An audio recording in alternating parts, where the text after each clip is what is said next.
নারী এবং শিশুদের হয়রানির ঘটনা বৃদ্ধি পাচ্ছে। সত্যি কথা বলতে নারী এবং শিশুদের সাইবার নিরাপত্তার বিষয়টা কিন্তু বর্তমানে খুব গুরুত্বপূর্ণ একটা জায়গায় গিয়ে দাঁড়িয়েছে। সরকার অনেক নীতিমালা প্রণয়ন করছে, আইন প্রণয়ন করছে, কিন্তু সবচাইতে বেশি গুরুত্বপূর্ণ হচ্ছে সচেতনতা।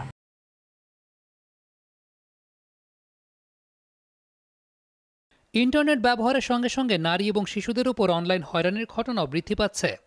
অনলাইন হয়রানির শিকার হয়ে নারী এবং শিশুরা মানসিক এবং শারীরিকভাবে ক্ষতিগ্রস্ত হচ্ছে। তাদের জীবনে বিরূপ প্রভাব পড়ছে। অনলাইন হয়রানির ফলে নারী এবং শিশুরা মানসিকভাবে ভেঙে পড়ে, তাদের আত্মবিশ্বাস কমে যায়, এমনকি অনেকে আত্মহত্যারও চেষ্টা করে। নারী এবং শিশুরা সামাজিকভাবে বিচ্ছিন্ন হয়ে পড়তে পারে।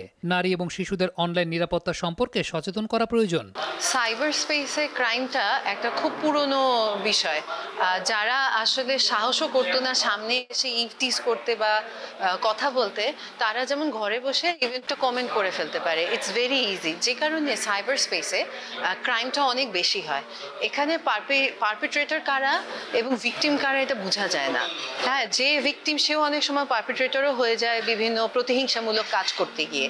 সো এখানে শুধু ছেলেরা বা বয়স্ক বা কারা এখানে পারপিট্রেটর সেটাও বোঝা যায় না, আর কাদেরকে ভিকটিম করা হবে সেটা কিছুটা বোঝা যায় যারা হয়তো একটু বেশি আসক্ত কিংবা মানসিকভাবে একটু দুর্বল থাকতে পারে। এটা আসলে অ্যাড্রেস করতে হবে কিছু জিনিস, যেমন কিছু লিগ্যাল প্রসেস তো আছেই, সেখানে চেক অ্যান্ড ব্যালেন্সের ব্যাপার আছে, মনিটরিংয়ের ব্যাপার আছে, কিন্তু সেই সাথে একটা সার্বিক একটা এডুকেশনেরও দরকার আছে, যে কাকে কি বলা যায়, কাকে কি বলা যায় না, কোথায় কি বলা যায়, কোথায় কি বলা যায় না।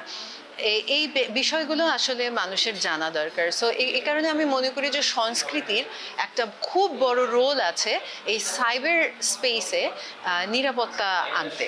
টেকনোলজি এখন যেই পর্যায়ে চলে গিয়েছে, আসলে সেখানে এই টেকনোলজি ব্যবহার করে যেমন ধ্বংস করা যায়, তেমনি টেকনোলজি ব্যবহার করে গড়াও যায়।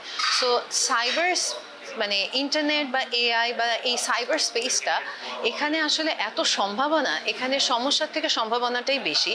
এবং আসলে মানুষকে আমি সেটাই বলবো যে সুযোগটাকে কাজে লাগিয়ে, এই সম্ভাবনাটাকে কাজে লাগিয়ে নিজের জীবনকে উন্নত করা। কারণ একটা বড় অংশ ইউথ যারা, তারা এখানে ভিকটিম হয়, এবং একটা ইউথ যারা, তারাও একটা বড় অংশ পারপিট্রেটর। এটা একটা সময়ের, একটা জীবনের যাত্রার একটা ছোট্ট অংশ। এই সময়টাতে আসলে আটকে থেকে, কিংবা যে ভিকটিম হচ্ছে, যার সাথে কোনো সাইবার ক্রাইমের ঘটনা ঘটছে, যেটা খুব কমন এখন, সো সেখান থেকে আসলে বের হয়ে আসা দরকার। অ্যান্ড আর একটা হচ্ছে যে ইনোভেশন এখানে ব্যবহার করা খুব দরকার। যে যখনই আমরা একটা প্রবলেমের সম্মুখীন হই, তখনই আমরা একটা সলিউশন খুঁজে বের করি।